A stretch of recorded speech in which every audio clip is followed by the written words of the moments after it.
चलो बेटा, last class में हम लोगों ने ओवरलैपिंग स्टार्ट कर दिया था, है ना। और ओवरलैपिंग में आपको सिग्मा और पाई बॉन्ड्स के बारे में डिस्कशन कर दिया था कि सिग्मा बॉन्ड का फॉर्मेशन कैसे होता है और पाई बॉन्ड का फॉर्मेशन कैसे होता है।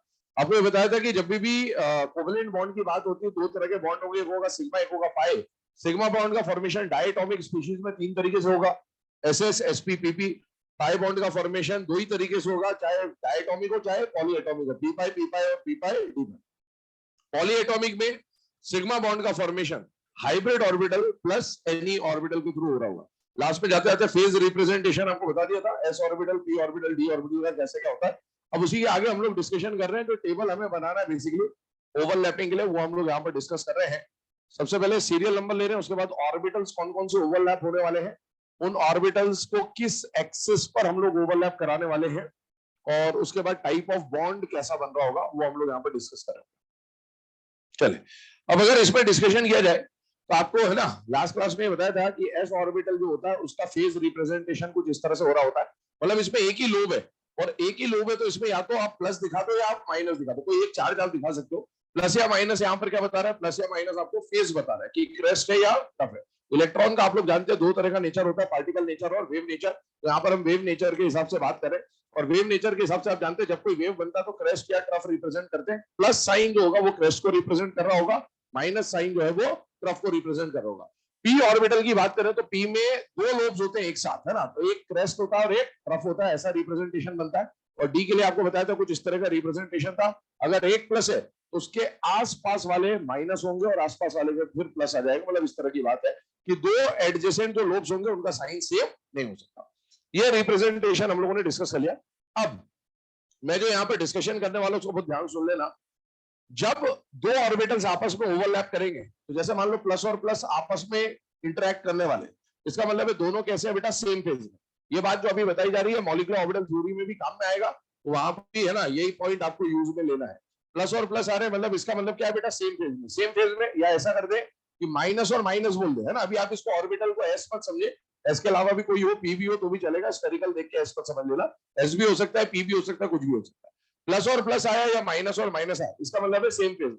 सेम फेज में जब ओवरलैप करते हैं तो उसको बोला जाता है पॉजिटिव ओवरलैप। क्या बोला जाता है बेटा, पॉजिटिव ओवरलैप। ठीक है, पॉजिटिव ओवरलैप का ये फॉर्मेशन है।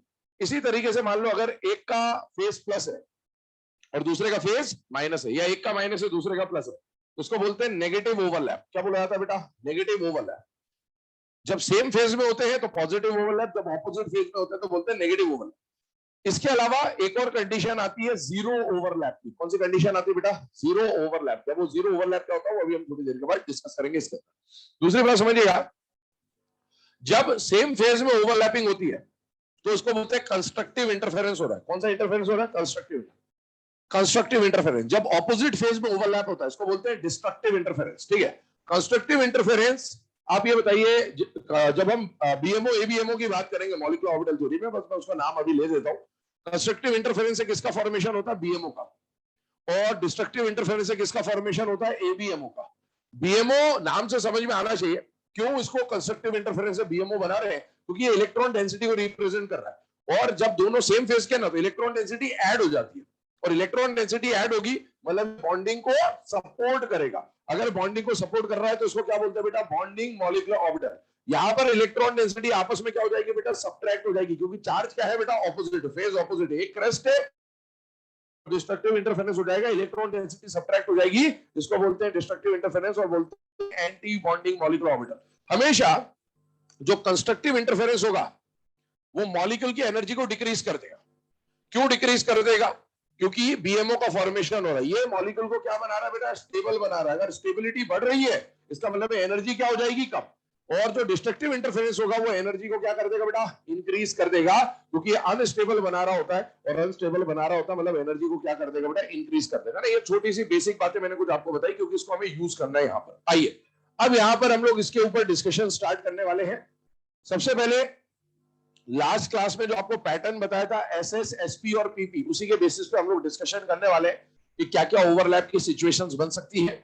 सबसे पहला वाला केस हमने लिया एसएस ओवरलैप, और एक्सेस आप कोई भी ले सकते हैं यहाँ पर, एक्स वाई और जेड। इस बार हमने पी के साथ एक्स ले लिया, वाई ले लिया, जेड ले लिया, मतलब जो एक्सेस है वही यहाँ पर इंटरन्यूक्लियर एक्सेस बना लिया। फिर एस के साथ पी एक्स लिया, एक बार एस के साथ पी एक्स लेके एक्स लिया, एक बार एस के साथ पी एक्स लेके डिफरेंट वाली एक्सेस ले ले, वाई और जेड, एस के साथ पी वाई लेके एक्स और जेड, और एस के साथ पी जेड लेके एक्स और वाई। ये हम लोग कंडीशन ले रहे हैं, पहले इसको डिस्कस करते हैं फिर आगे बढ़ते हैं। ध्यान से देखिएगा, ध्यान समझिएगा। अभी अगर मैं यहां पर डिस्कशन करूं तो सबसे पहला जो ओवरलैप हमें समझना है, उससे पहले मैं आपको रिप्रेजेंटेशन बता दे रहा हूं एक बार।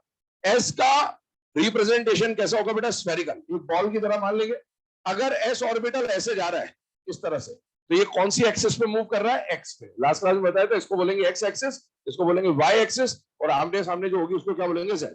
तो s orbital is moving on the x axis, s orbital is moving on the y axis, s orbital is moving on the z axis. ये जो ऑर्बिटल हम लोग रिप्रेजेंट करेंगे ये पी ऑर्बिटल होगा। जहां से मैं होल्ड करूंगा वो सेंटर होगा, डॉट होगा, उसके पास इधर भी एक लोब है, इधर भी एक लोब है, ये सेंटर होगा। P x, this is P x. Lobe कौन सी एक्सिस पे आ रहा है? एक्स पर। ऐसे कर दिया तो कौन बन गया? P y. ऐसे कर दिया तो कौन बन गया? P z. अभी इसको देखो, ये पी एक्स को मैं अगर ऐसे ले जा रहा हूं, इसका मतलब है p x is moving along x axis. अब आपसे बोला जाए p x is moving along y axis, तो आपको इसको ऐसे ही रखते हुए यूं ले जाना है, आप इसको ऐसे नहीं करेंगे। ऐसे करने का मतलब है आपने क्या बना दिया बेटा? पी वाई बना दिया। तो पी एक्स को ही वाई पे ले जाना है और पी एक्स को ही जेड पे ले जाना है। ये आ गया p y. P y is moving along x axis, ये एक्सिस एक्स है। ये p y is moving along y axis, p y is moving along z axis. ये मूवमेंट अपने को समझना जरूरी है, ठीक है। अब आते हैं इस पे। सबसे पहले एस और एस लिया। अब आप इमेजिन करिए कि एक एस है जिसका फेज हमने ऐसा पॉजिटिव रिप्रेजेंट कर दिया, ये दूसरा एस है का फेज हमने पॉजिटिव रिप्रेजेंट कर दिया। अब आप इमेजिन करिए एक एस ऑर्बिटल ये रहा, एक एस ऑर्बिटल ये रहा, दोनों के न्यूक्लियस को देखिए अगर आप ध्यान से, तो दोनों के न्यूक्लियस किस पे लाई कर रहे हैं बेटा? एक्स एक्सिस पर। ये ऐसे आ रहे हैं एक दूसरे की तरफ। अब आप सोचो इस पे जो प्लस है, इस पे जो प्लस है, क्या ये स्फीयर आपको ओवरलैप करते हुए दिख रहे हैं बेटा? यस। और ओवरलैपिंग कहां हो रही है? On the axis. अगर लास्ट क्लास में शायद ये भी बोला था, एक से एक टकराएगा सिग्मा बनेगा, दो से दो टकराएगा पाई बनेगा, चार से चार टकराएगा डेल्टा बनेगा। ध्यान सुनना, एक से एक टकराता लोब तो क्या बनता है? सिग्मा। दो से दो टकराते हैं पाई, चार से चार टकराते हैं डेल्टा। अभी इसको देखो, ये पूरा एक ही लोब है, ये पूरा एक ही लोब है। तो अभी कितने किससे टकरा रहे हैं? एक एक से टकरा रहा है। एक एक से टकराएगा, कौन सा बॉन्ड बनेगा? सिग्मा। तो एस और एस जब भी ओवरलैप करेंगे हमेशा on the axis he overlapping होगी, और कौन सा बॉन्ड बनेगा? सिग्मा। चाहे आप एस को ऐसे रख लो। अब एस और एस को एक्स पे तो हमने देख लिया, वाई पे ले आते हैं। वाई मतलब ऊपर से नीचे वाला ये जो एक्सिस है इसको क्या बोल रहे हैं बेटा? वाई। आपको इसको घुमाना फिराना नहीं है, ऐसे का ऐसा रख के ये मूव कर देना है। अब आप देखो इसका सेंटर और इसका सेंटर क्या वाई पे आ रहा है या नहीं आ रहा बेटा? आ रहा है। जब भी ऐसे आएंगे तो ये ओवरलैप हो जाएंगे, और ओवरलैपिंग किस पे हो रही है? ऑन द एक्सिस हो रही है, और ऑन द एक्सिस ओवरलैपिंग से कौन सा बॉन्ड बनेगा? सिग्मा। ये सिग्मा बॉन्ड का फॉर्मेशन है। अब आते हैं एस और पी एक्स पे। एस एस ओवरलैपिंग की बात हो गई, ये सारे एसपी ओवरलैपिंग है। अब एसपी ओवरलैपिंग में भी केस क्या बन रहा है? एसपी में जो पी एक्सिस आप ले रहे हो, मतलब जो पी ऑर्बिटल आप ले रहे हो, सेम एक्सिस इंटरन्यूक्लियर एक्सिस हो, और फिर हम पढ़ेंगे कि जो एक्सिस आप ले रहे हैं उसके ऑपोजिट या कोई और उसके अलावा इंटरन्यूक्लियर एक्सिस हो। समझने की कोशिश करें। सपोज ये रहा पी एक्स, यहां पर एक लोब है, यहां पर एक लोब है, और ये एस है। अब इसमें मान लो इधर प्लस है और इधर मान लो माइनस है, क्योंकि पी में दोनों चार्ज एक साथ होते हैं, दोनों फेज एक साथ होते हैं, प्लस और माइनस। एस में एक ही चार्ज होगा, प्लस है सपोज। अभी इसका सेंटर और इसका सेंटर कौन सी एक्सिस पे लाई कर रहा है? एक्स पे। जब ये एक दूसरे की तरफ ऐसे आ रहे, कौन आ रहा है? ये पी एक्स। ये कौन आ रहा है? एस। क्या इसका वो जो फुग्गा ऐसा फूला हुआ है और इसका जो लोब आपको दिख रहा है, क्या ये टकरा रहे हैं या नहीं टकरा रहे? बेटा टकरा रहे। कैसे टकरा रहे? On the axis. और एक से एक टकरा रहा है या दो से दो टकरा रहे? बेटा एक से एक। कौन सा बॉन्ड बनेगा? सिग्मा। तो यहां पर फॉर्मेशन हो जाता है कौन से बॉन्ड का? सिग्मा बॉन्ड का फॉर्मेशन होता है। इसी में अगर मैं इसको ऐसे कर दूं तो ये है पी वाई और ये है एस। और आप देखिए केस नंबर 3 में पी वाई और एस को हम कौन सी एक्सिस पे ले रहे? वाई। वाई मतलब ये वाली एक्सिस। इसको ऐसे ही रखते हो, घुमाना फिराना नहीं, ऐसे ही रखते हुए ये ले आओ, ताकि अब दोनों का सेंटर किस पे आ जाए बेटा? वाई पर। और यहां देखिए, यहां पर प्लस है, यहां पर माइनस है।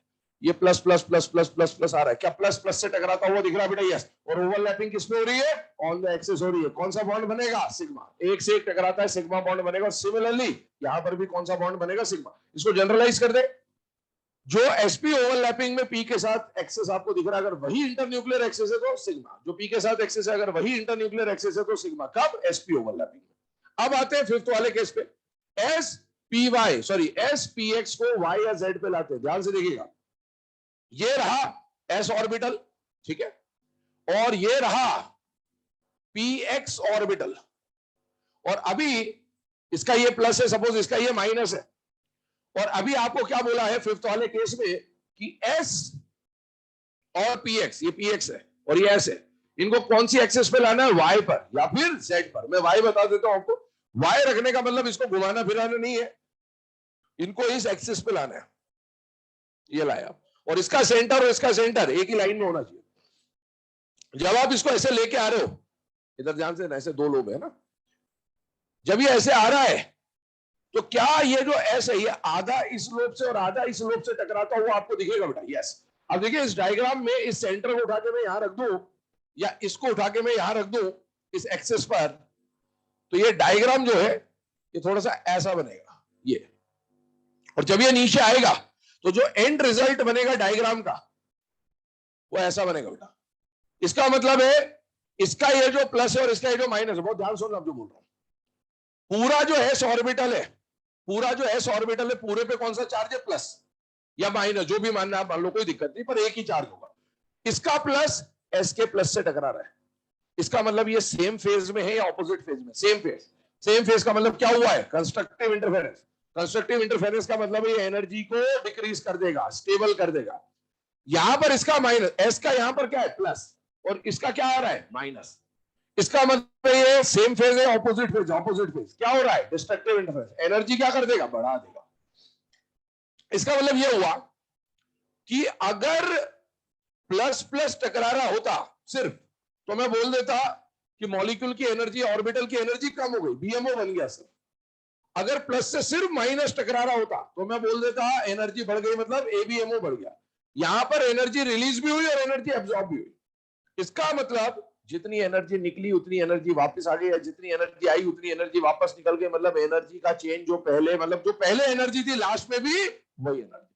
और इसका मतलब है यहां पर बोला जाएगा, क्योंकि ना तो एनर्जी आई ना एनर्जी गई, इसको बोल देते हैं this is the condition of no bond formation. इसको एमओटी में बोलते हैं एनबीएमओ का फॉर्मेशन। क्या बोलते हैं बेटा? एनबीएमओ, बीएमओ, एबीएमओ, एनबीएमओ। एनबीएमओ का मतलब होता है नॉन बॉन्डिंग मॉलिक्यूलर ऑर्बिटल का फॉर्मेशन। और यहां पर क्योंकि ये नॉन बॉन्डिंग मॉलिक्यूलर ऑर्बिटल का फॉर्मेशन है, इसको बोला जाता है जीरो ओवरलैप। और जीरो ओवरलैप कहने का मतलब है यहां पर नो बॉन्ड फॉर्मेशन हो रहा होगा। ठीक है, ये कंडीशन बन रही है। तो आपसे अभी मैंने अभी को थोड़ी देर पहले पॉजिटिव ओवरलैप, नेगेटिव ओवरलैप बताया था। जीरो ओवरलैप की कंडीशन आपको समझ में आनी चाहिए कि जीरो ओवरलैप मतलब आधा कंस्ट्रक्टिव आधा डिस्ट्रक्टिव। इसको क्या बोलते हैं बेटा? Zero overlap. यहां पर भी वही कहानी आ रही है आपके सामने, सेम कंडीशन बन रही होगी। इसको मैं डायरेक्टली लिख दे रहा हूं नो बॉन्ड फॉर्मेशन, और इसको भी मैं डायरेक्टली लिख दे रहा हूं नो बॉन्ड फॉर्मेशन। इसको जनरलाइज कर दे तो क्या आ रहा है? एसपी ओवरलैपिंग में जो पी के साथ एक्सेस है, अगर उसके अलावा वाली एक्सेस पे आप ओवरलैपिंग कराने जाते हैं तो नो बॉन्ड फॉर्मेशन होगा। क्यों? क्योंकि ये सब में एस आ रहा है। एस जब भी बनाएगा सिग्मा बॉन्ड बनाएगा, वरना बॉन्ड ही नहीं बना रहा होगा। एस कभी पाई बॉन्ड नहीं बना सकता। इसी तरीके से अगर हम पीपी ओवरलैपिंग पे चले, नेक्स्ट केस को लेते हैं, तो पीएक्स और पीएक्स लिया एक्स एक्सेस पर, पी वाई और पी वाई लिया वाई एक्सेस पर। अभी कॉमन एक्सेस लेके चल रहे हैं, फिर डिफरेंट एक्सेस भी लेंगे। पी जेड और पी जेड लिया जेड एक्सेस पर, फिर पी एक्स और पी एक्स लिया नॉन कॉमन एक्सेस पे, मतलब वाई पे या फिर जेड पे।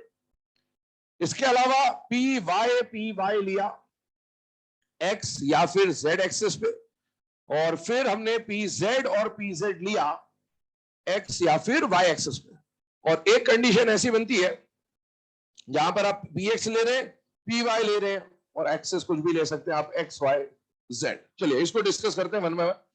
सबसे पहले हम लोगों ने एसएस और एसपी ओवरलैपिंग के ऊपर बात करी, अब आते हैं पीपी ओवरलैपिंग में। सबसे पहले पीपी ओवरलैपिंग में 14th वाला केस बता रहा हूं मैं आपको, ध्यान से देखिएगा। 14th वाला केस, 8 से लेकर 14 तक पीपी ओवरलैपिंग है। पर आप देखें यहां पर मैंने क्या लिखा है बेटा? पीएक्स और पी वाई। ये दोनों पी ऑर्बिटल सेम है या डिफरेंट है बेटा? डिफरेंट। इसके पहले 8 से लेकर 13 तक देखो, मैंने जब भी पी ऑर्बिटल लिए दोनों क्या लिए? सेम। एक्चुअल में जब दो डिफरेंट पी ऑर्बिटल आते हैं उसकी कहानी भी यही होती है, नो बॉन्ड फॉर्मेशन, इनमें ओवरलैप हो ही नहीं सकता। क्यों ओवरलैप नहीं हो सकता? ध्यान सुनिएगा, दोनों पी ऑर्बिटल्स का ओरिएंटेशन ही अलग अलग एक्सिस पे, एक एक्स पे है एक वाई पे। जब एक एक्स पे एक वाई पे है, ओवरलैप कैसे करेंगे? एक जेड पे ओवरलैप कैसे करेगा? इसको रिप्रेजेंट भी करके देख लेते हैं। सपोज ये पी एक्स है और सपोज ये वाला जो ऑर्बिटल हमने लिया ये क्या है बेटा? P y. और अब आप इंटरन्यूक्लियर एक्सिस कोई भी ले लो, एक्स ले लो, वाई ले लो, जेड ले लो, कोई फर्क नहीं पड़ता। सपोज अभी हम एक्स लेके चल रहे क्योंकि अभी इंटरन्यूक्लियर एक्सिस हमें क्या दिख रही है? एक्स। अब जब ये ओवरलैप करने आएगा, खुद सोचिए, ये ऐसे आ रहा है और ये ऐसे आ रहा है, तो ये ओवरलैप करेगा। तो अगर किसी को यहां ऐसा दिख भी रहा हो कि सर ये ऐसा जा रहा है, तो वो यही वाली कहानी हो रही है। आप सोचो, इसका प्लस, इसका माइनस और इसका पूरा माइनस है। और जब ये एंड में जाके रुकेगा ना, ये इस जगह पर जाके रुक जाएगा बेटा, यहां।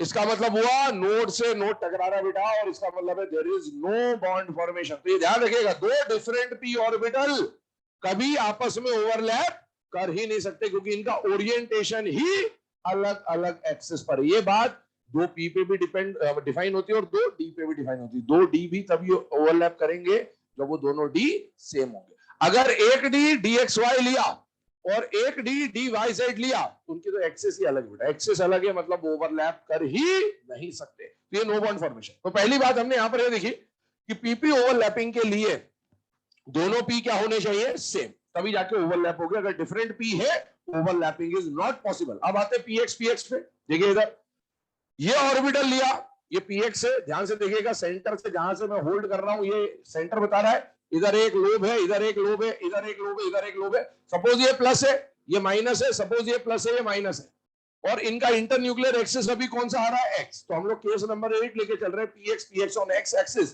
ये इधर आ रहे हैं।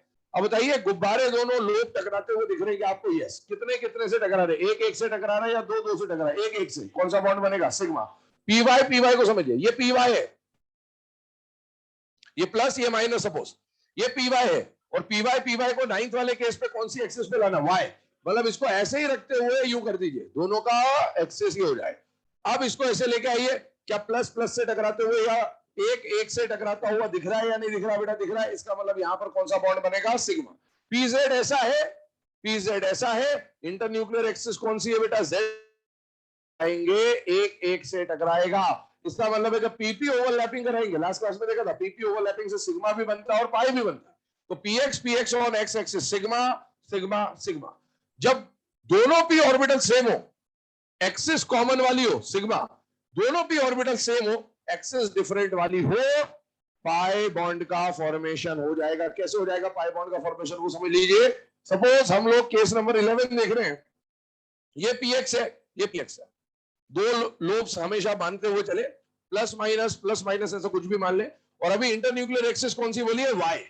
वाई बोला है मतलब इसको ऐसे रखते हुए यूं ले, ऐसा कर देता हूं थोड़ी देर के लिए, तो ये वाई पे आ गए दोनों। अब ये ऊपर से नीचे आएगा, ये नीचे से ऊपर जाएगा, जो भी ऐसे आ रहा है, तो ये ऐसे टकराएगा या दूर रुक जाएगा? दूर रुक जाएगा। गुब्बारे फूलों को इधर टकराने देंगे, तो ये ऐसा है। तो कब, अब इसका मतलब एक से एक टकरा रहा है या दो से दो टकरा रहे? बेटा दो से दो टकरा रहे, और दो से दो टकराएंगे तो क्या बनेगा? पाई। तो ये वाली कंडीशन बन रही पाई बॉन्ड की। सेम कंडीशन इसके साथ भी अप्लाई होगी कि यहां पर कौन सा बॉन्ड बन जाएंगे बेटा? पाई बॉन्ड का फॉर्मेशन हो जाएगा। इसके अलावा ये तो एसएस और एसपी ओवरलैपिंग और पीपी ओवरलैपिंग की बात हुई। इसके बाद आते हैं पीडी ओवरलैपिंग के ऊपर, जिससे भी पाई बॉन्ड हमें मिल सकता है। तो आते हैं पीएक्स और डीएक्सवाई पर, सिमिलरली पीएक्स और डीएक्सवाई पर। 17th पे आते हैं पी वाई डीएक्सवाई, 18th पे आते हैं पी वाई और डीएक्सवाई। चले पी और डी ओवरलैपिंग के ऊपर डिस्कशन कर रहे हैं कि यहां पर कौन सा बॉन्ड फॉर्म हो सकता है। यहां पर मैं 3 नाम लेने वाला हूं आपके सामने पीडी ओवरलैपिंग। पहला नाम क्या है? पहला नाम मैं ऐसा बोल रहा हूं, 3 एक्सिस की बात करने वाला हूं। आप देखो पीएक्स और डीएक्सवाई में कॉमन एक्सिस कौन सी दिख रही बेटा? एक्स। तो यहां पर 3 एक्सिस आएंगी, एक आएगी कॉमन एक्सिस, एक आएगी non common axis. Non common axis कौन सी है? वाई। और एक वो एक्सिस जो दिख ही नहीं रही है, जेड। 3 नाम आएंगे पीडी ओवरलैपिंग में। इसमें बताइए कौन सी एक्सिस नॉन कॉमन है? वाई। कौन सी एक्सिस कॉमन है? एक्स। कौन सी एक्सिस नहीं दिख रही है? जेड। इसमें बताइए p y d x y, p y d x y दोनों ऑर्बिटल सेम है। बताइए नॉन कॉमन एक्सिस कौन सी है? एक्स। कौन सी कॉमन एक्सिस है? वाई। कौन सी एक्सिस नहीं दिख रही है? जेड।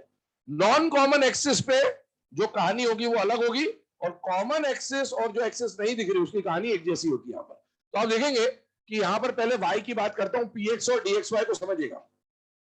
ये बनाया मैंने p x y, sorry p x, और ये बनाया मैंने डी एक्स वाई। सपोज ये एक्स एक्सिस है, ये वाई एक्सिस है, तो ये बन गया डी एक्स वाई। और पी एक्स और डी एक्स वाई को मैं कौन सी वाई पे लाने का मतलब है इसका सेंटर और इसका सेंटर कौन सी एक्सिस पे आना चाहिए? वाई पर। तो इसको उठा के ऐसे का ऐसा आप यहां रख दो और इसको ऐसे लेके आओ। क्या एक से एक टकराएगा या दो से दो टकराएंगे? दो से दो टकराएंगे, और दो से दो टकराएंगे तो क्या बन जाएगा? पाई। सेम कहानी इसके साथ।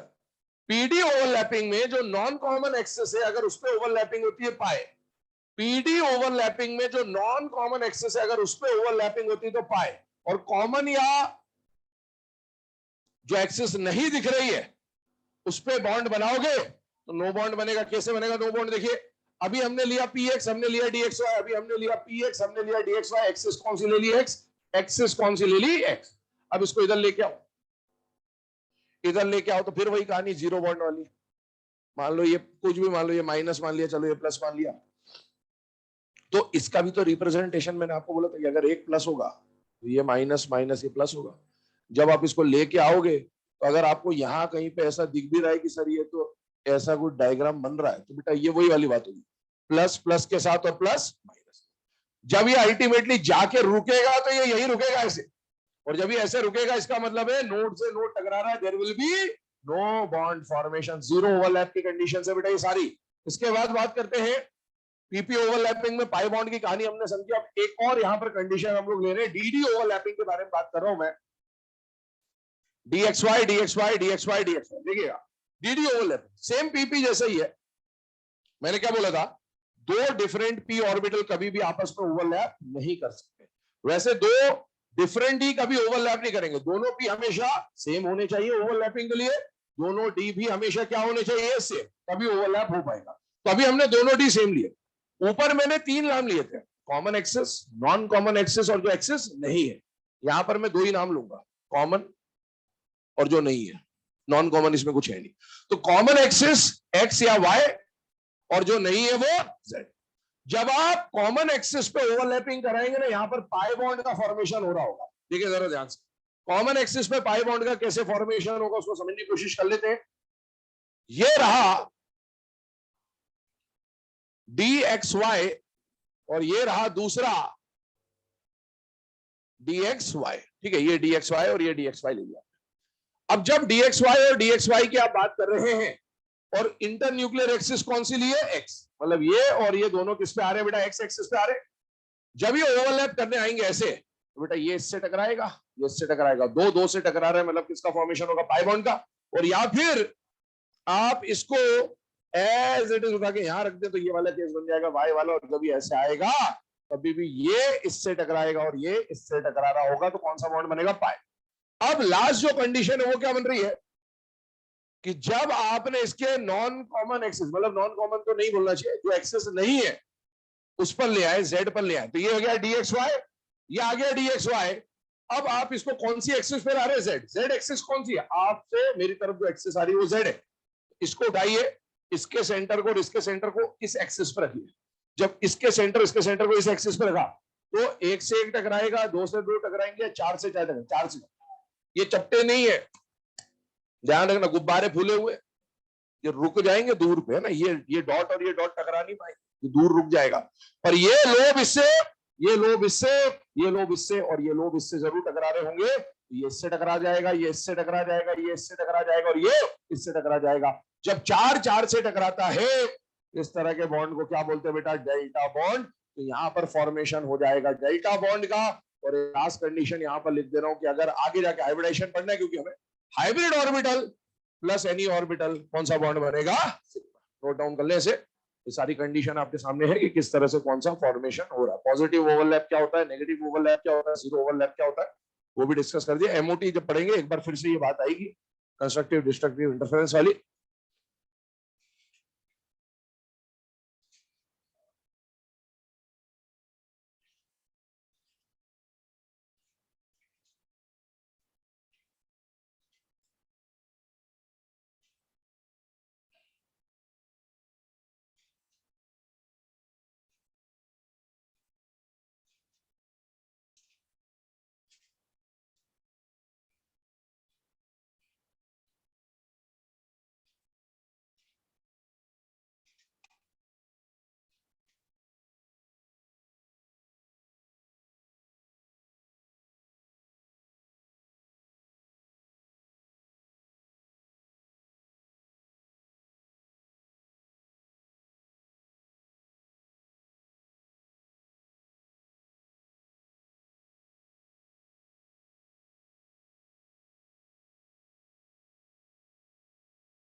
क्या हो गया लाला?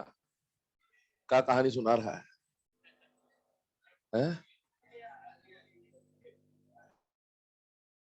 पेन पेन गिर गया तो मोहल्ले को डिस्टर्ब कर दिया तूने।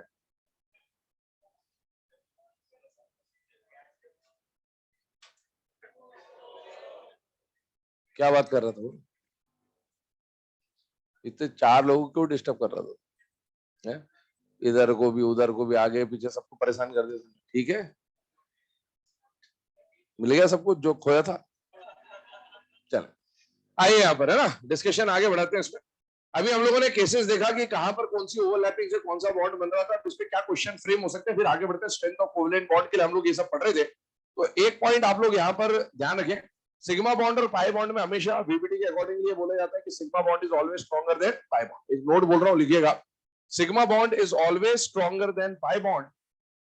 Sigma bond is always stronger than pi bond. Sigma bond is always stronger than pi bond due to greater extent of overlapping. Due to greater extent of overlapping. Due to greater extent of overlapping.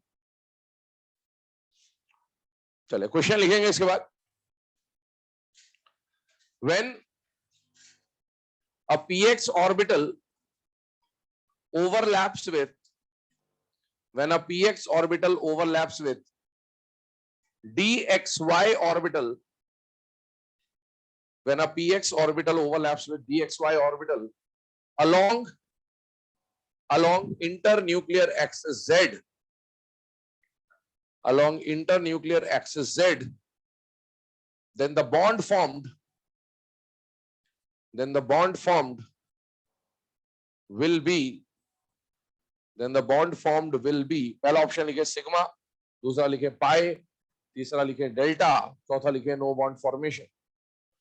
Correct answer is no bond formation. Sigma pi delta no bond formation. तो यहां पर overlapping होगी नहीं, zero overlap वाली condition होगी है, और इसलिए there will be no bond formation. अगला क्वेश्चन लिखे, when two different d orbitals, two different d orbitals का मतलब एक dxy है और एक dyz इस टाइप, है ना। When two different d orbitals overlap with each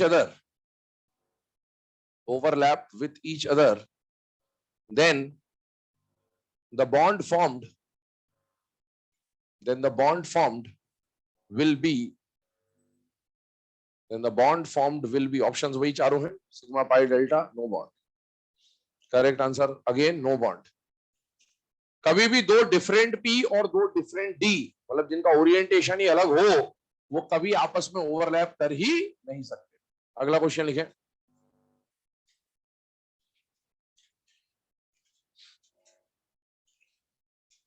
which of the following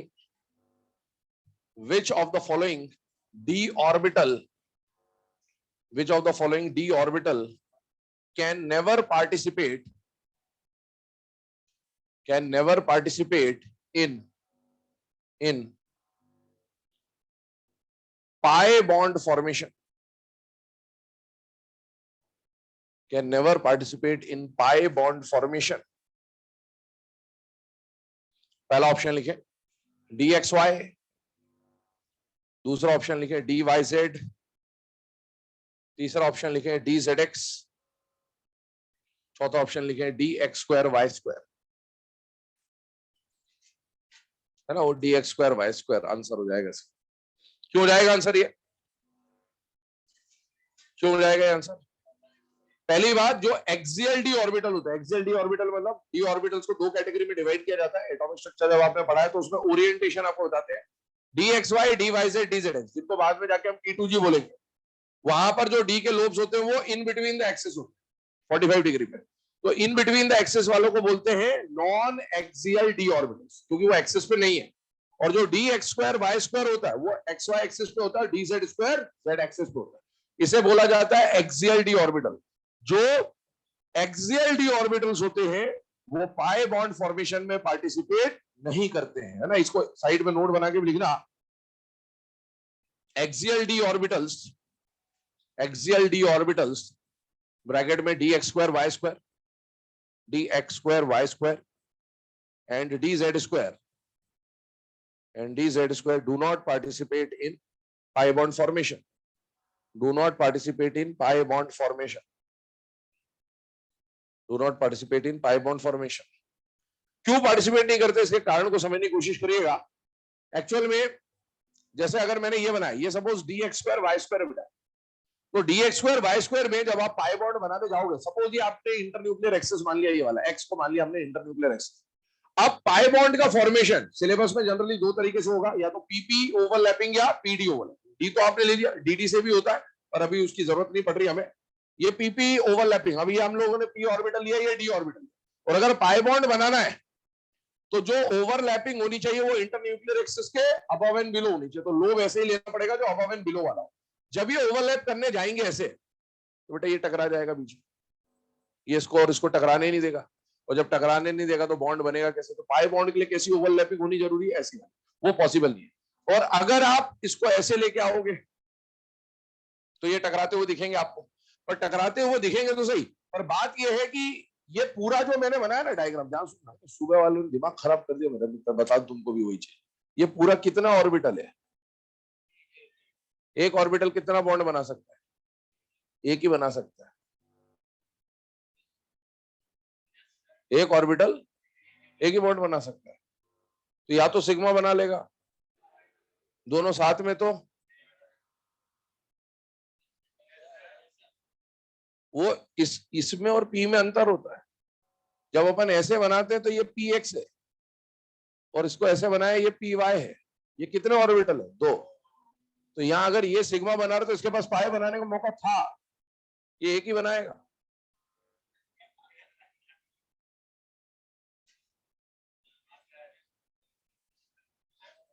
तो अगर ये यहां से टकरा गया फिर यहां से नहीं टकरा सकता. ये समझ में आना चाहिए अपने को. एक ही बॉन्ड बनेगा, इससे पूरा एक ही डब्बा है. अब अगर ये एक डब्बा है तो इसमें इलेक्ट्रॉन डेंसिटी 4 जगह बैठी हुई है बेटा, और 4 जगह बैठी हुई है, तो एक डब्बे में, एक लोब में इलेक्ट्रॉन डेंसिटी बहुत ज्यादा है या बहुत कम है बेटा? बहुत कम है.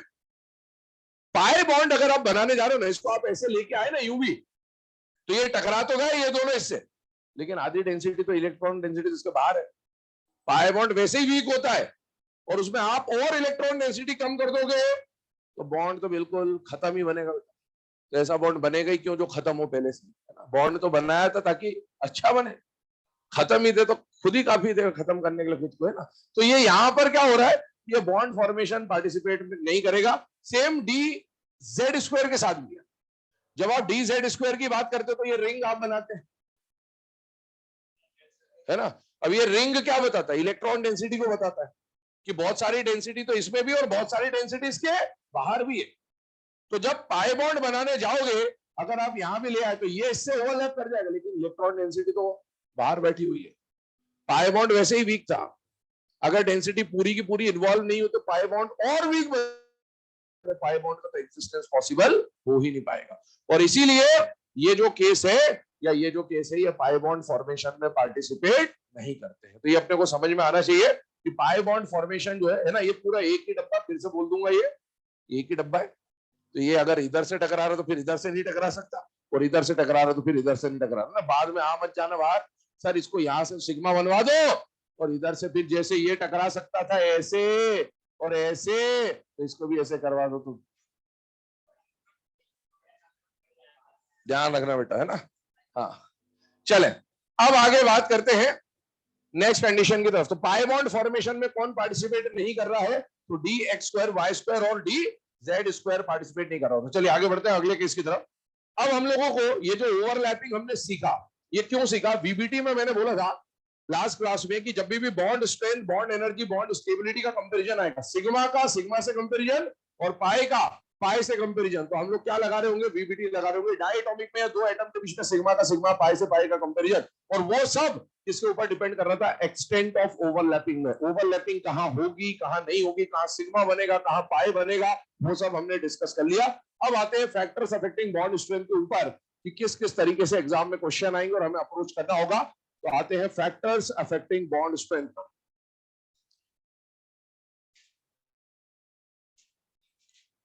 अब ये जो ऑर्डर आपको बॉन्ड स्ट्रेंथ के लिए लिखाएंगे हम लोग, ध्यान सुनना, आप खुद सोचिए अगर कहीं पर ओवरलैपिंग ज्यादा होगी तो वो बॉन्ड क्या बनेगा बेटा, स्ट्रॉन्ग। जो बॉन्ड स्ट्रॉन्ग होगा वो स्टेबल भी होगा और उसको तोड़ने के लिए लगने वाली एनर्जी भी ज्यादा होगी। मतलब जो ऑर्डर हम लोग बॉन्ड स्ट्रेंथ का बनाएंगे वही ऑर्डर बॉन्ड स्टेबिलिटी का भी बनेगा और वही ऑर्डर बॉन्ड एनर्जी का भी बनेगा। ठीक है, एक और बात, बॉन्ड लेंथ, बॉन्ड लेंथ क्या होगा, होगा, यहां मैंने सिर्फ 3 नाम लिए हैं, bond strength, bond energy, bond stability. Bond length का मैंने यहां जिक्र नहीं किया है तो उसको आप अभी जिक्र भी नहीं करेंगे। बॉन्ड एंगल, बॉन्ड लेंथ क्या है, कैसे निकालने, वो सब आगे देखा जाएगा। अगर आप ये सोचते हैं कि बॉन्ड स्ट्रेंथ और बॉन्ड लेंथ इनवर्स होंगे तो ये आपके दिमाग का भ्रम है। ठीक है, ये कॉन्सेप्ट की बार बार धज्जियां उड़ेंगी आगे बढ़ के, तो इसलिए ध्यान रखें, ऐसा दिमाग में बैठाएं भी ना। अगर आपने सुना है, आपको ऐसा सुनने को मिला है तो वो बस सुनने की बात है। जनरली ऐसा हो सकता है लेकिन हर बार ऐसा हो ये जरूरी। तो अभी हम उसको यहाँ पर इंक्लूड नहीं कर रहे, अभी हम सिर्फ bond strength, bond energy, bond stability की बात करेंगे और इन तीनों का ऑर्डर आपस में डायरेक्टली प्रोपोर्शनल होगा। पहला फैक्टर जो आएगा बेटा वो रहेगा नंबर ऑफ शेल या शेल नंबर। अब आप समझ सकते हैं दो आइटम जिनके बीच में बॉन्ड बन रहा है, अगर उनके शेल नंबर बढ़ते जा रहे हैं तो शेल नंबर बढ़ने से वो पास आएंगे या दूर जाएंगे बेटा, दूर जाएंगे। और इंटर न्यूक्लियर डिस्टेंस अगर बढ़ रहा है तो बेटा बॉन्ड का जो ओवरलैपिंग हो रहा होगा वो कम होता जाएगा और ओवरलैपिंग कम होगा तो बॉन्ड स्ट्रेंथ का हो जाएगा बेटा, कम हो जाएगा। एग्जांपल की अगर हम लोग बात करें, सपोज 1-2 बॉन्ड है, 1-3 बॉन्ड है और 1-4 बॉन्ड है, तो 1-2 जो है वो अच्छा बनेगा, 1-3 थोड़ा वीक बनेगा, 1-4 और वीक बनेगा क्योंकि इंटर न्यूक्लियर डिस्टेंस बढ़ने से बॉन्ड वीक होते जाते हैं। सेकेंड आ जाएगा nature of orbitals. Last class में हमने डायरेक्शनल और नॉन डायरेक्शनल के बारे में बात करी थी, तो वो कंडीशन आ जाती है, लेकिन ये एप्लीकेबल तभी होगा जब शेल नंबर सेम हो। If shell number is same,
चलिए बेटा, है ना। अब ये 3 फैक्टर जो आपके सामने लिखे हो इसको एक बार डिस्कस कर दे रहा हूं, ध्यान सुनेगा।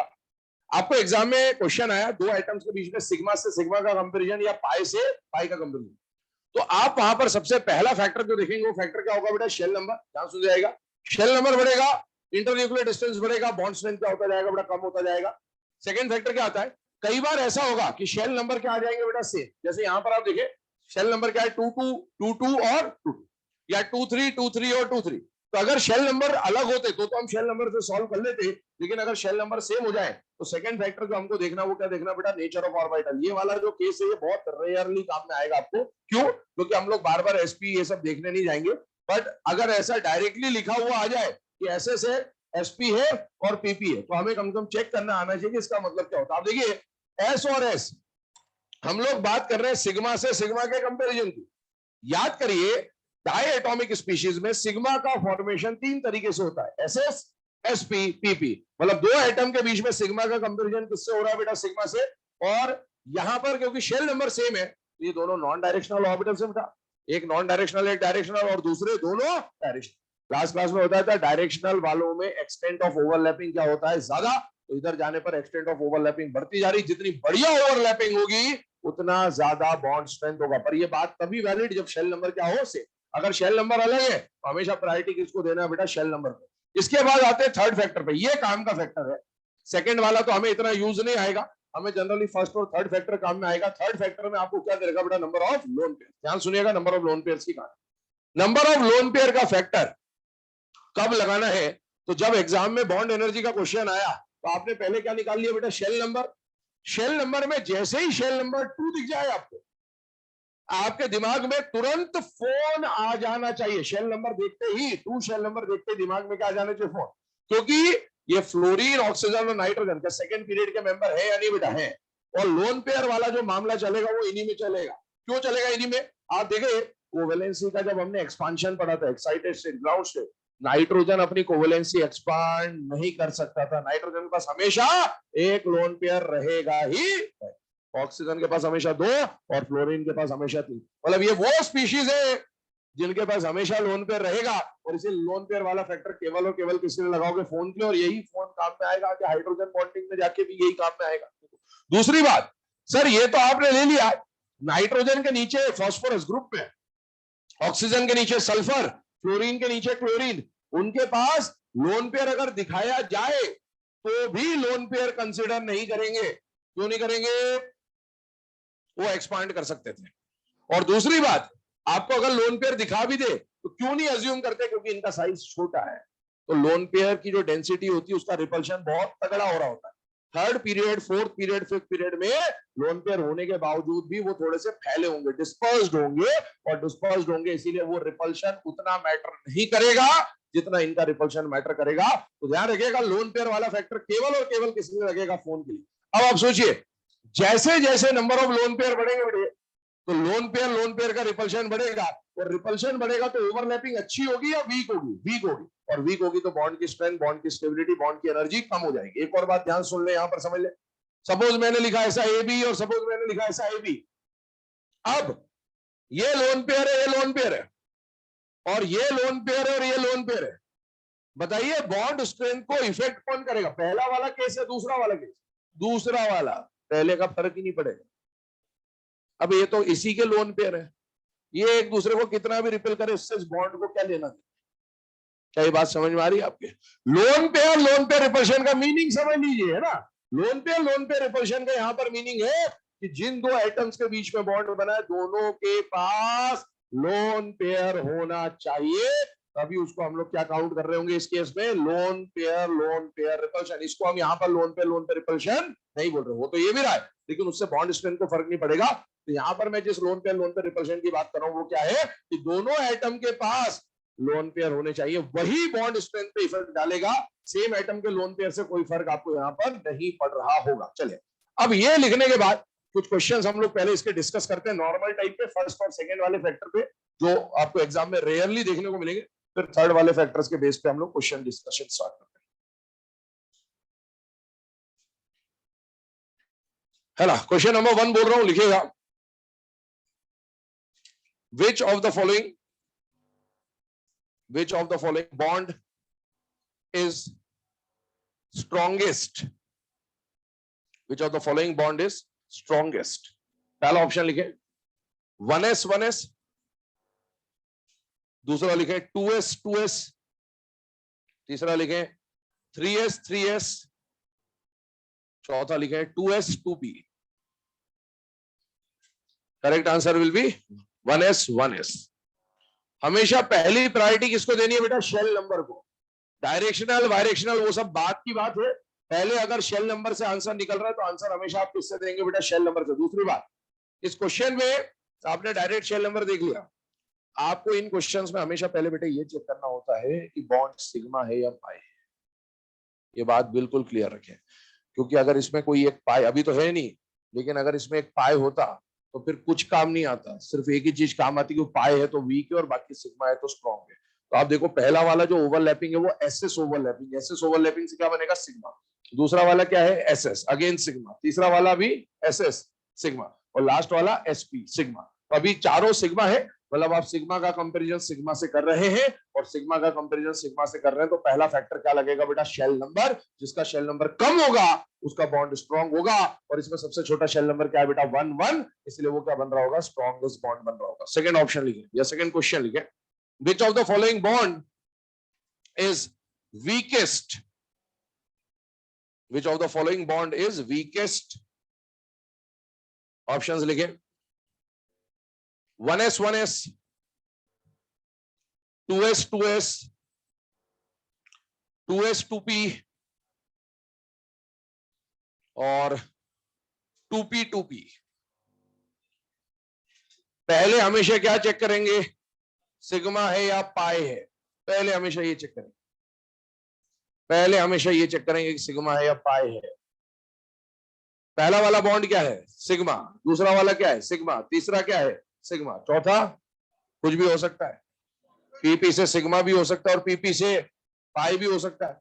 जब कुछ भी ना दिया जाए तो by default sigma, by default sigma मान के चलेंगे, है ना। हाँ तो अभी इसमें चारों ही सिग्मा है, सिग्मा का सिग्मा से कंपैरिजन हो रहा है। पहला फैक्टर क्या देखोगे शेल नंबर, जिसका शेल नंबर कम है 1s 1s वो तो स्ट्रॉन्ग हो गया, हमें वीकेस्ट देखना है और बाकी तीनों के शेल नंबर सेम है 2 2 2 2 2 2। अब इसमें क्या आएगा डायरेक्शनल नेचर, जिसका डायरेक्शनल नेचर ज्यादा वो bond strong, 2p 2p strong होगा, 2s 2p थोड़ा वीक होगा, 2s 2s सबसे वीक होगा, तो weakest of the all is 2s 2s। अच्छा ऑर्डर बनाना हो अगर इसका चारों का ऑर्डर बनाना बॉन्ड स्ट्रेंथ का, स्ट्रॉन्गेस्ट कौन है फर्स्ट, फिर फोर्थ, फिर थर्ड और वीकेस्ट सेकंड, इस तरह का ऑर्डर बन जाएगा। अगला क्वेश्चन क्वेश्चन ऐसे ही है बिल्कुल, which of the following is weakest, है ना, which of the following bond is weakest, यही क्वेश्चन है।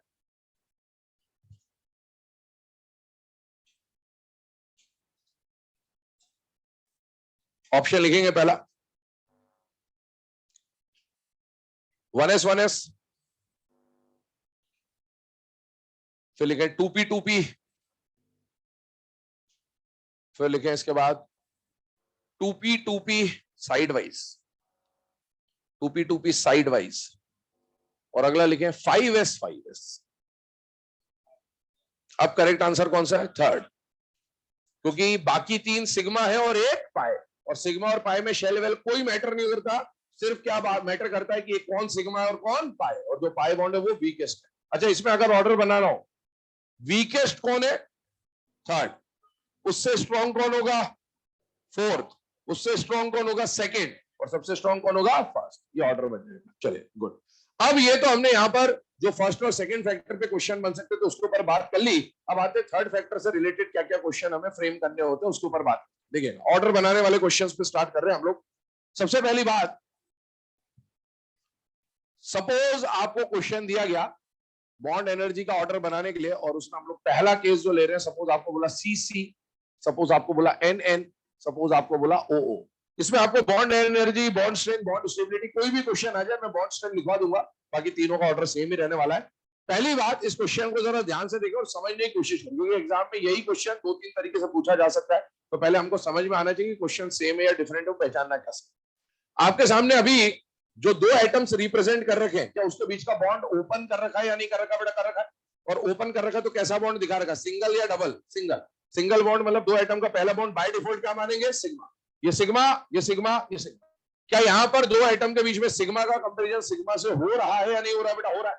और जब भी सिग्मा का कंपैरिजन सिग्मा से हो क्या लगाना है VBT, क्या लगाना है VBT। अब यही क्वेश्चन आपसे ऐसे पूछा,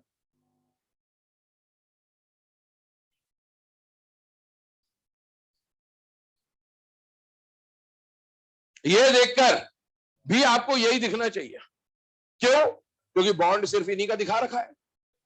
इसका मतलब यहां पर भी दो आइटम के सिग्मा का कंपैरिजन किससे करा रहा है, सिग्मा से ही करा रखा है। इसी क्वेश्चन को तीसरी तरीके से कैसे पूछ लेगा,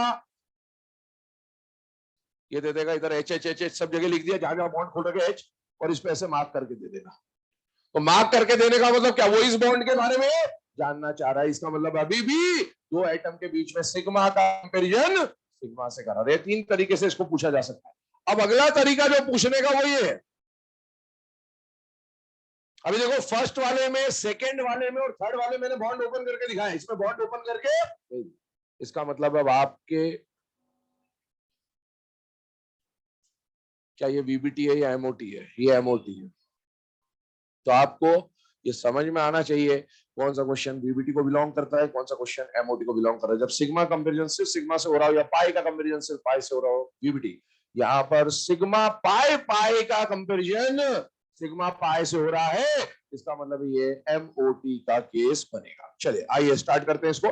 सबसे पहले यहां पर हम लोग इस केस को देख रहे हैं, आपको सिग्मा का कंपैरिजन सिग्मा से करना है, इसका मतलब है आपको वीबीटी लगाना है। वीबीटी का पहला फैक्टर बोलता है बेटा शेल नंबर निकालिए, शेल नंबर निकालो तो इसका 2 है, इसका भी 2 है और इसका भी 2 है।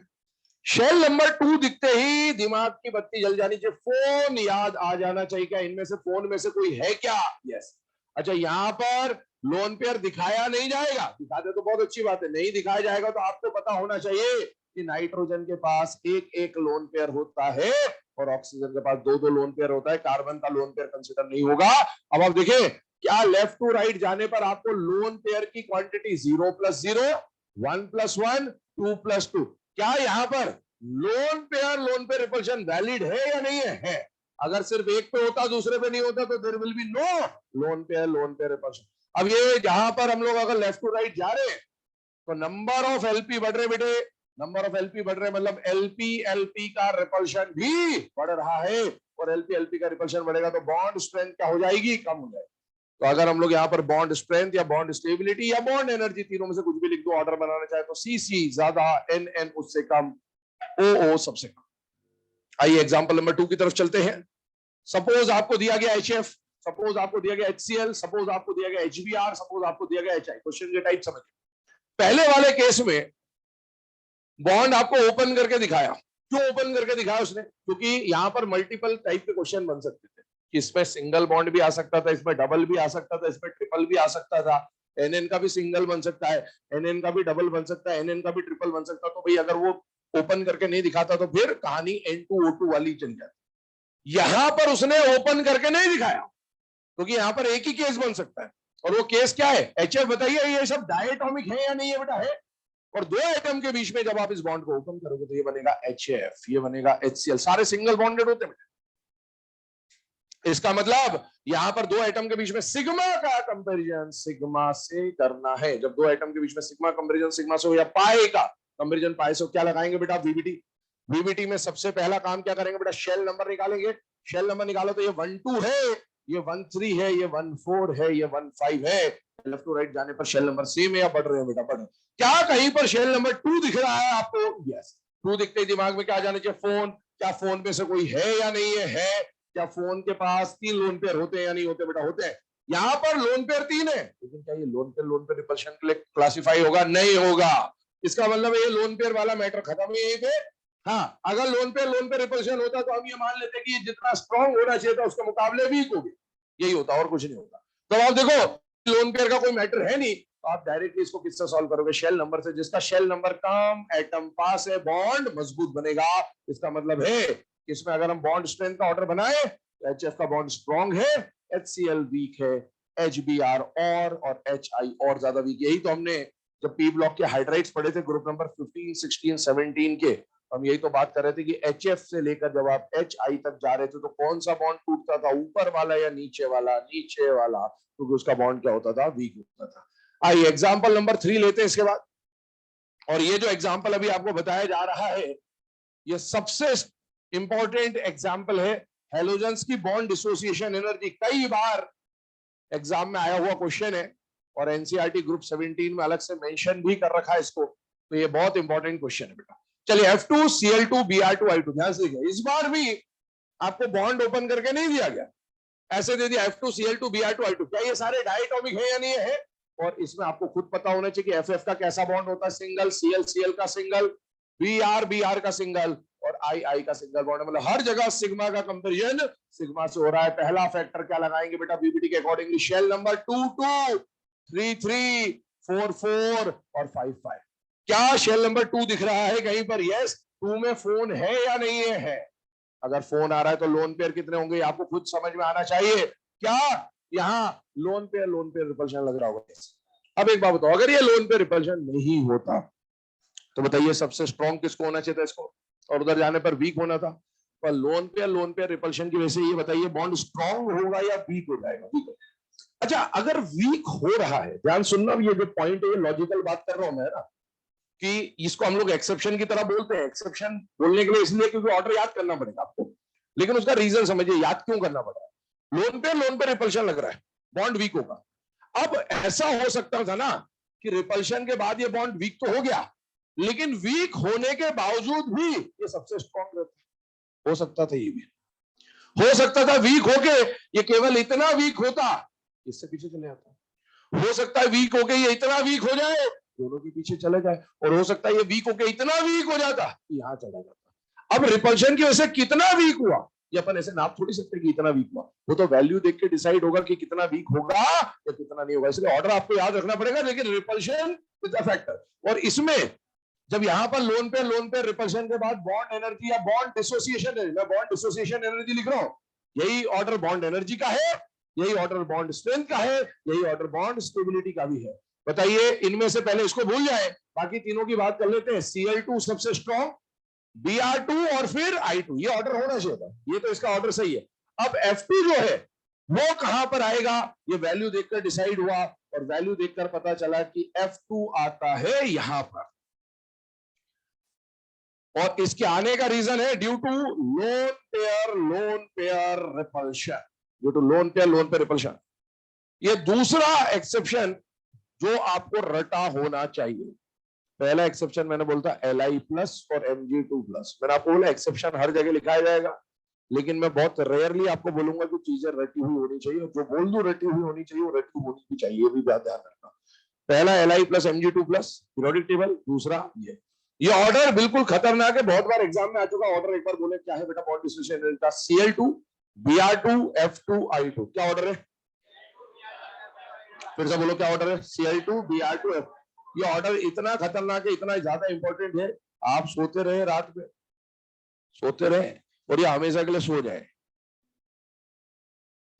आपको तब भी कोई उठा ले अगर कब्रिस्तान के अंदर और बोले हेलोजन की बॉन्ड डिसोसिएशन एनर्जी का ऑर्डर क्या है, तो ये रटा ही होना चाहिए कि ऑर्डर क्या होता है, Cl2 Br2 F। बहुत इंपॉर्टेंट क्वेश्चन है ना, बिल्कुल रटा हुआ होना चाहिए। चलिए इसको नोट करें, आगे बात करते हैं फिर।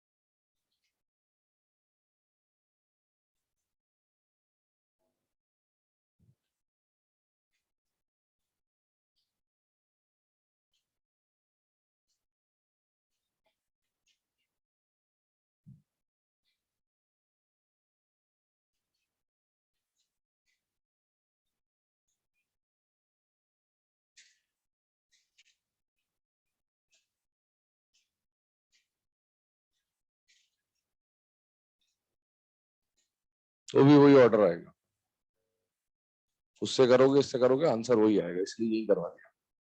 ठीक है, आंसर में फर्क नहीं आएगा।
चलो बेटा ना, 3 केसेस हो जाने के बाद अब 4th वाले एग्जांपल के ऊपर बात करने, ध्यान से देखिएगा।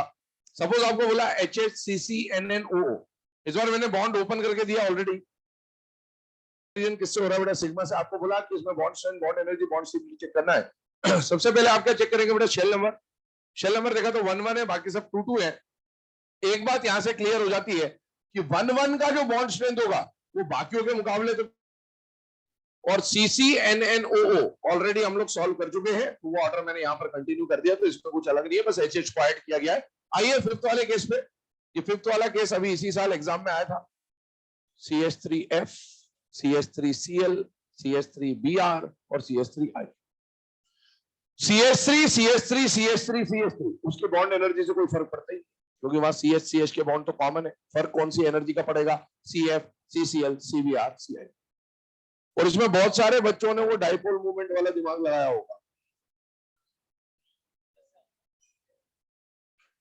होगा, क्वेश्चन ही इसीलिए ऐसे पूछा गया था। क्या कर रहा है डाइपोल मूवमेंट? इसमें बॉन्ड स्ट्रेंथ का क्वेश्चन है, डाइपोल मूवमेंट क्यों आया दिमाग में? बॉन्ड स्ट्रेंथ का क्वेश्चन है। आपका किसका बॉन्ड चेक करना है? CF, CCl, CBr, CI, क्योंकि जो डिफरेंट है वही चेक होगा, वही कंपेयर होगा। सीधी सी बात है, दो एटम के बीच में सिग्मा का कंपैरिजन सिग्मा से हो रहा है। जब दो एटम के बीच में सिग्मा कंपैरिजन सिग्मा से हो रहा है, सबसे पहला फैक्टर क्या काम में आएगा? Shell number. शेल नंबर क्या है? 2, 2, 4, 2, 5। क्या यहाँ पर शेल नंबर 2 दिख रहा है कहीं पे? यस, सभी में 2, पर 2 में कौन होना चाहिए? 4 होना चाहिए। फ्लोरीन यहाँ पर आ रहा है, इसके पास कितने लोन पेयर है? 3, बाकी किसी के पास लोन पेयर है नहीं। तो क्या यहाँ पर लोन पे रिपल्शन काम करेगा क्या? नहीं। जब लोन पे रिपल्शन काम नहीं कर रहा है, तो जिसका शेल नंबर कम है उसका बॉन्ड क्या हो जाएगा? बेटा स्ट्रांग हो जाएगा। तो ये ऑर्डर है बॉन्ड स्ट्रेंथ का। अगला वाला जो केस हम लोग यहाँ पर ले रहे हैं, अगेन एक एक्सेप्शन है, लेकिन ये आपको याद रखना है इसको भी, क्योंकि ये एनसीईआरटी में गिवन वैल्यू है और ये बहुत खास बात है। क्यों खास बात है? क्योंकि देखो, सबसे छोटा शेल नंबर क्या होता है? 1-1।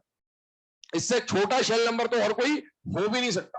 तो जब आप सिग्मा सिग्मा के कंपैरिजन को कर रहे होंगे, तो सबसे स्ट्रॉन्ग बॉन्ड शेल नंबर के हिसाब से कौन होना चाहिए? HH का होना चाहिए। लेकिन HH से भी स्ट्रॉन्ग एक सिग्मा बॉन्ड कम से कम मिलता है। और भी होते हैं, ऐसा नहीं कि और नहीं होते, बट हाँ ठीक है, डायटोमिक स्पीशीज में तो यही होता है।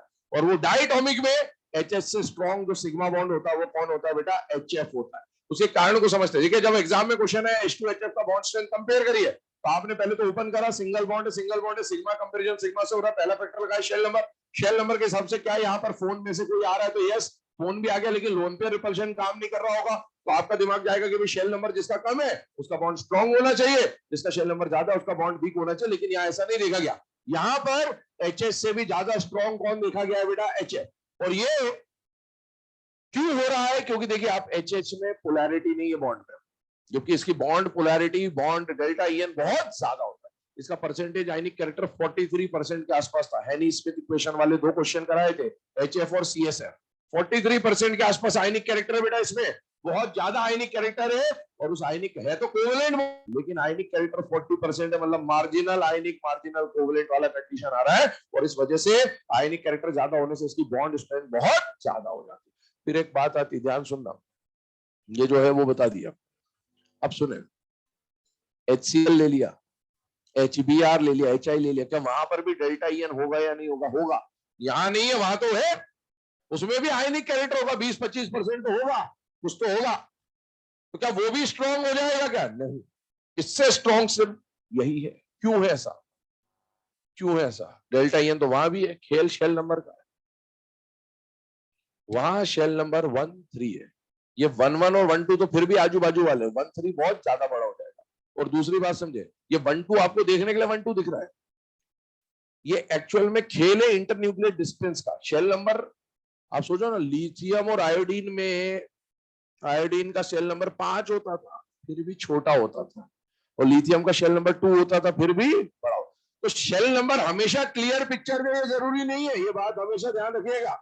यहां पर ये 2 दिख रहा है, लेकिन इस 2 का साइज भी 1 के आसपास ही होता है, क्योंकि आप सोचो आयोडीन से तो बड़ा लिथियम था, तो जो 5वें शेल का साइज सेकंड से छोटा था, ये तो उसी शेल का ब्रोमीन, क्लोरीन और फ्लोरीन आ रहा है। इसका जो इंटरन्यूक्लियर डिस्टेंस, मान लो हाइड्रोजन, हाइड्रोजन का इंटरन्यूक्लियर डिस्टेंस ऐसा है, तो हाइड्रोजन का तो इतना ही आया, फ्लोरीन थोड़ा सा बड़ा है नो डाउट, लेकिन इतना बड़ा नहीं है कि दोनों में ज्यादा डिफरेंस आ जाए, और इसीलिए इसका इंटरन्यूक्लियर डिस्टेंस और इसका इंटरन्यूक्लियर डिस्टेंस में ये बड़ा तो है लेकिन ज्यादा डिफरेंस नहीं होता बेटा, और ज्यादा डिफरेंस नहीं होता इसलिए ये डेल्टा ईएन जो है वो बहुत बढ़िया तरीके से यहाँ पर काम कर जाता है, वरना HCl या HBr या HI आएगा ये बढ़ जाएगा, फिर डेल्टा ईएन चाहे कितना भी आ जाए वो शेल नंबर वाले फैक्टर को डोमिनेट नहीं कर पाएगा, पर HF में ये काम आसानी से हो जाता है, और इसीलिए HF ध्यान सुनना, दो आइटम्स डाई एटॉमिक मॉलिक्यूल्स की बात कर रहा हूं, डाई एटॉमिक मॉलिक्यूल्स में अगर HS से स्ट्रॉन्ग कोई सिग्मा बॉन्ड है तो वो कौन है बेटा, HF है ना, तो ये इसको नोट कर ले, इसके ऊपर 2-3 क्वेश्चन हम लोग देख लेते हैं आगे।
चलो बेटा ना के सामने लिखे हुए फर्स्ट वाले क्वेश्चन की अगर हम लोग बात करें तो आपको बोला which of the following order of bond energy is correct, ठीक है, तो पहला वाला जो ऑप्शन है उसमें अगर आप देखें तो बॉन्ड एनर्जी का ऑर्डर बनाना है, मतलब बॉन्ड स्ट्रेंथ बॉन्ड स्टेबिलिटी कुछ भी ले ले और हर जगह दो आइटम के बीच में सिग्मा का कंपैरिजन सिग्मा से करा रखा है, तो पहला फैक्टर आप क्या लगाएंगे बेटा, शेल नंबर, इन सबका शेल नंबर 2-2 है, 3-3 है, 4-4 है, 5-5 है, जिसका शेल नंबर कम वो बॉन्ड स्ट्रॉन्ग होना चाहिए, जिसका शेल नंबर ज्यादा वो बॉन्ड वीक होना चाहिए, लेकिन अभी हम लोगों ने थोड़ी देर पहले डिस्कस किया फ्लोरीन के बारे में, क्या यहाँ पर लोन पेयर होते हैं या नहीं होते बेटा, होते, और लोन पेयर होने की वजह से ये रिपल्शन की वजह से कहां चला जाएगा, यहाँ, ये ऑर्डर तो इनकरेक्ट है, यहां पर भी फोन वाले जो है इन सब में क्या लगेगा बेटा, लोन पेयर रिपल्शन, ऑक्सीजन भी पीछे जाएगा, ध्यान सुनना, फ्लोरीन कहां गया ब्रोमीन के बाद, ये बस यही चला जाएगा, ये बस यही चला जाएगा और इसमें कोई रिपल्शन नहीं होगा, ये ऑर्डर करेक्ट है, ठीक है, क्योंकि यहाँ पर लोन पे रिपल्शन काम नहीं करता।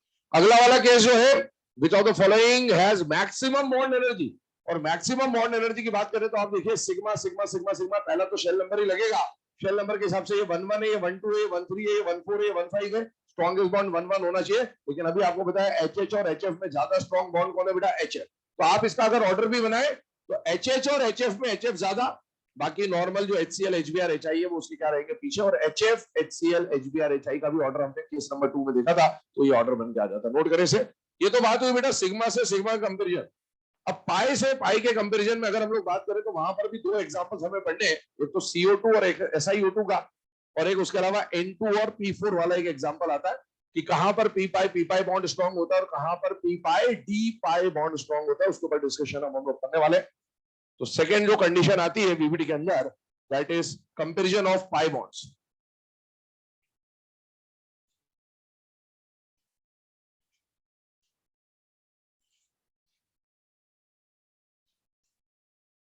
चले, कंपेरिजन ऑफ पाई बॉन्ड्स की अगर हम लोग बात करें तो मैं पहले पाई बॉन्ड्स लिख दे रहा हूं, कौन कौन से पाई बॉन्ड हम यहां पर कंपेयर करने वाले हैं।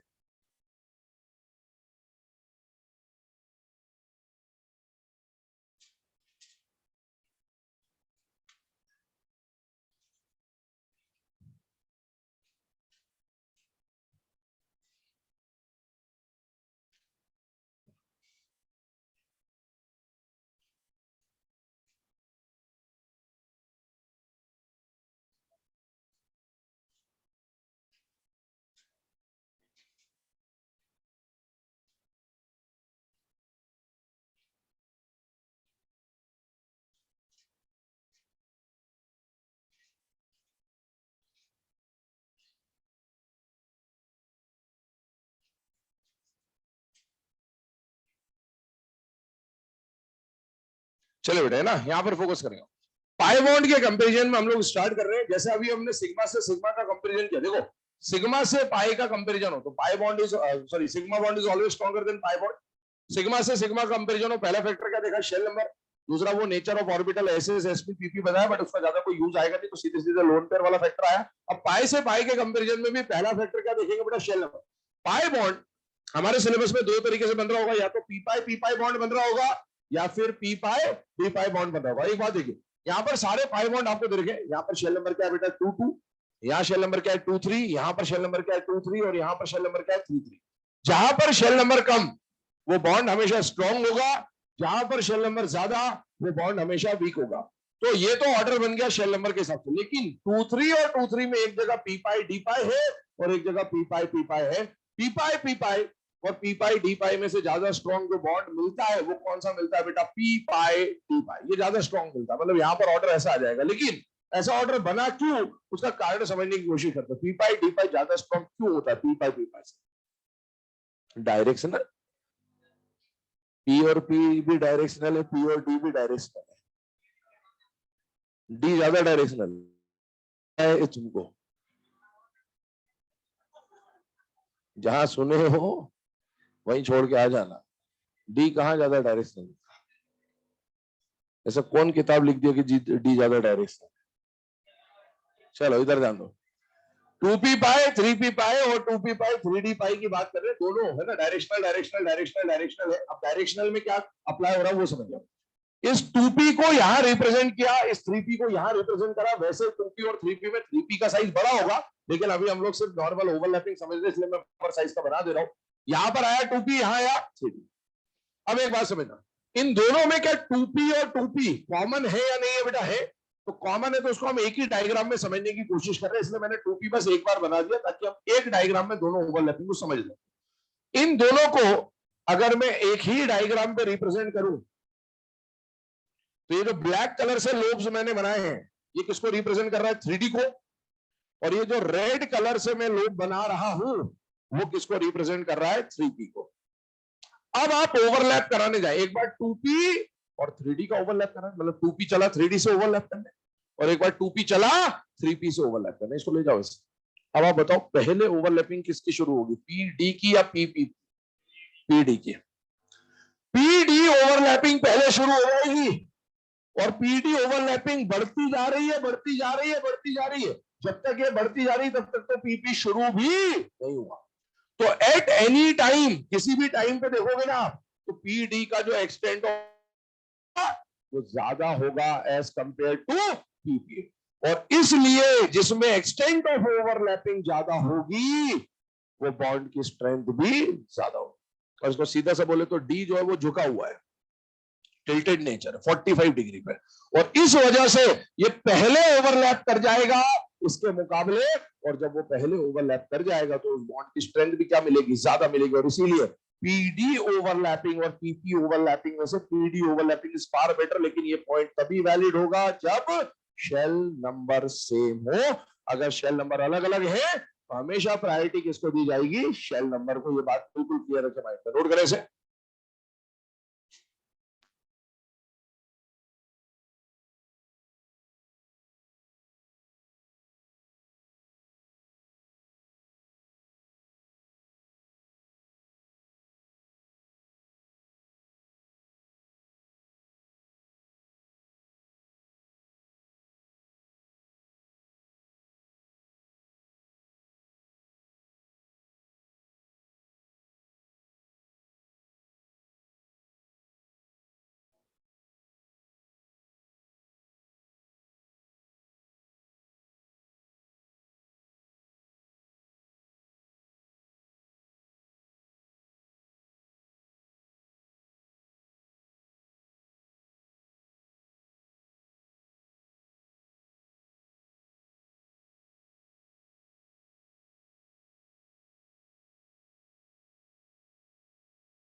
क्या हुआ?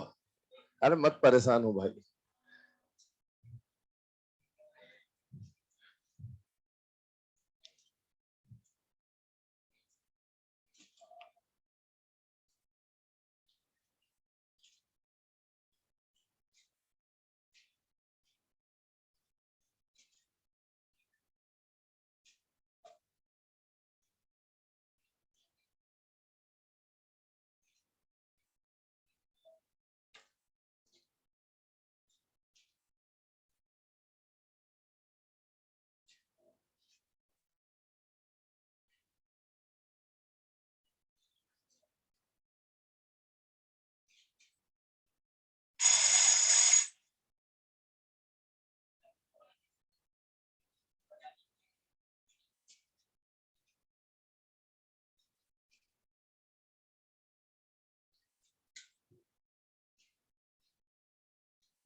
चलो बेटा, है ना। अब इसके बाद अगर हम लोग बात करें तो ये जो पाई बॉन्ड का स्ट्रेंथ हम लोगों ने दिखा, इस पाई बॉन्ड के स्ट्रेंथ से रिलेटेड दो एग्जांपल्स हमें पढ़ने, जिनमें से पहला एग्जांपल हम लोग ले रहे हैं CO2 और SiO2। बहुत ध्यान सुनना, ध्यान समझना, क्योंकि इसके बारे में एनसीईआरटी में कुछ बातें लिखी ग्रुप 14 में, वही हम लोग यहाँ डिस्कस कर रहे होंगे। CO2 की अगर हम लोग बात करें बेटा, तो कार्बन और सिलिकॉन सेम ही ग्रुप के मेंबर है, कॉन्जनर्स है एक दूसरे के। तो अगर CO2 का स्ट्रक्चर ऐसा बनता है तो बेटा SiO2 का स्ट्रक्चर भी ऐसा बनना चाहिए। मतलब जो कलाकारी इसने दिखाई वही कलाकारी इसको भी दिखानी, क्योंकि सेम ग्रुप है। हम लोग जानते हैं CO2 तो ऐसा मिलता है, लेकिन SiO2 का स्ट्रक्चर ऐसा नहीं मिलता, हम लोग ऐसा बनाते हैं। SiO2 को हम लोग आगे जाके क्या बोलते हैं बेटा? सिलिका भी बोलते थे। ठीक है, अब एक बात देखें, प्रॉब्लम यहां पर ये, एक बात बताओ, ये मॉलिक्यूल डायटॉमिक है या पॉली एटॉमिक? पॉली एटॉमिक में जो सिग्मा बॉन्ड बना होगा वो तो hybrid orbital plus any orbital से बना होगा, लेकिन हम यहाँ सिग्मा का कंपैरिजन नहीं कर रहे हैं, यहाँ हम किसका कंपैरिजन कर रहे हैं? पाई का। दो एटम के बीच का पहला बॉन्ड सिग्मा, पहला बॉन्ड सिग्मा, पहला बॉन्ड सिग्मा, पहला बॉन्ड सिग्मा, और दूसरा बॉन्ड पाई पाई सिग्मा।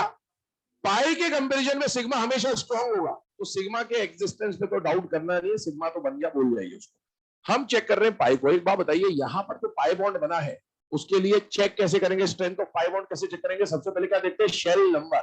बेटा यहां इसका भी शेल नंबर 2 है, इसका भी शेल नंबर 2 है, यहां पर शेल नंबर 2 है, यहां शेल नंबर 3। अब पाई बॉन्ड जब बनता है, वैसे शेल नंबर से दिख गया आपको कि 2 है, 2 3, बात खत्म। लेकिन पाई बॉन्ड भी पहचान लेते हैं। पाई बॉन्ड दो तरीके से बनता है, पी पाई और डी पाई। 2 वालों के पास तो डी होता ही नहीं है, तो यहां तो पक्का है कि पाई बॉन्ड कौन सा बना होगा? पी पाई, क्योंकि इनके पास डी है नहीं। 2 वाले डी होता नहीं, मतलब ये तो पाई बॉन्ड पे पी का ही इस्तेमाल करेगा। 3 वाले के पास पी भी होता है और 3 वाले के पास डी भी होता है, तो यहां चेक करना पड़ेगा। बताइए बॉन्ड कितने बन रहे हैं? 4। 4 बॉन्ड बनाने के लिए कितने डब्बों का काम आया होगा? 4 का। 4 डब्बे कौन से आएंगे? पहला एस, दूसरा पी, तीसरा पी, चौथा पी। तो क्या चारों बॉन्ड में एक जगह एस, ये सिग्मा बनाएगा, ये सिग्मा बनाएगा, फिर बाद के दोनों बॉन्ड पाई। तो पाई बॉन्ड बनाने के लिए इसने कौन से डब्बे का इस्तेमाल किया? पी का। तो यहाँ पर बॉन्ड बन गया 2p पाई, यहाँ पर बन गया 2p पाई 3d पाई। हम लोग जानते हैं 2 वाला जो बॉन्ड होगा स्ट्रॉन्ग होगा, तो ये एग्जिस्ट कर जाता है। लेकिन 2-3 वाला कंपेरेटिवली क्या होगा, वीक होगा, और वीक होगा तो ये एग्जिस्ट नहीं कर पाएगा। अगर ये एग्जिस्ट नहीं कर पा रहा, फिर भी एक बात देखिए, ये 2p 3p के बदले अगर 2p 3d होता तो फिर भी यहां एग्जिस्ट करने का मौका बन जाता, लेकिन ये बहुत वीक है और वीक होने की वजह से एग्जिस्ट नहीं करेगा। अब अगर एग्जिस्ट नहीं करा, इसलिए ये स्ट्रक्चर ऐसा नहीं मिलता। अब आप सोचें, सिलिकॉन को कितने बॉन्ड बनाने, 4। साइड एटम कौन है, ऑक्सीजन, बनाने ऑक्सीजन के साथ ही है 4 बॉन्ड, और पाई नहीं बना सकता। तो अगर सिलिकॉन को ऑक्सीजन के साथ 4 बॉन्ड बनाने और पाई नहीं बना सकता, तो 4 ऑक्सीजन की जरूरत पड़ेगी उसे सिग्मा सिग्मा सिग्मा सिग्मा बनाने के लिए। जब 4 से सिग्मा बनाएगा तो ऐसा कुछ स्ट्रक्चर बन के आ जाएगा। ये ओपन स्ट्रक्चर है, SiO Si SiO Si SiO Si SiO Si, सारी चीज ऐसे बड़ी। इसको देखकर एक फील आएगा कि सर यहां पर तो आपने बताया SiO2, और यहां पर जब आपने सिलिकॉन के 4 बॉन्ड बनाए, चारों ऑक्सीजन से बनाए, और चारों ऑक्सीजन से बनाए, पाई बना नहीं सकते, सिग्मा बनाया, तो भैया क्या बन रहा है, यहाँ 4 सिग्मा बन रहा है। तो ये तो मॉलिक्यूल जो दिख रहा है, ये तो क्या दिख रहा है, SiO4 दिख रहा है। तो ये SiO4 नहीं है, ये SiO2 है। वही जो मतलब आप सॉलिड स्टेट में पढ़ते हो, कोने वाला एटम 1/8 होता है। वैसे ये वाले जो ऑक्सीजन है बेटा, शेयर्ड है, दोनों सिलिकॉन में कंट्रीब्यूशन इसका आधा आधा आ जाएगा। तो इसका एक सिलिकॉन में कितने ऑक्सीजन आ जाएंगे, दो फॉर्मूला क्या बन जाएगा, SiO2, जिसको हम लोग क्या बोलेंगे बेटा, सिलिका। ये कोवेलेंट स्ट्रक्चर है, पॉलीमेरिक स्ट्रक्चर है, हाई मेल्टिंग पॉइंट होगा। दूसरी बात, यहां पर क्या आपको रिंग दिख रही है बनती हुई, यस। कितने मेंबर की रिंग है, 8 मेंबर की रिंग है। काउंट कर ले, 1 2 3 4 5 6 7 8। इस 8 मेंबर रिंग में कितने सिलिकॉन है, 4। कितने ऑक्सीजन है, 4। तो आपसे क्वेश्चन पूछ सकता है कि सिलिका में कितने मेंबर, सुना हुआ रहेगा, देखा हुआ रहेगा, तो आराम से समझ में आ जाएगा। 8 मेंबर रिंग, कितने सिलिकॉन एटम है, 4। कितने ऑक्सीजन है, 4। Ratio of silicon and oxygen atom 1:1। ठीक है, इतना नोट कर ले। बाकी इसका आगे जो सेकंड एग्जांपल है नेक्स्ट क्लास में देखेंगे। कुछ नहीं होता, जरूरत ही नहीं पड़ेगी। ठीक है, परेशानी मत हो, ये आ जाए वही बहुत बड़ी बात है।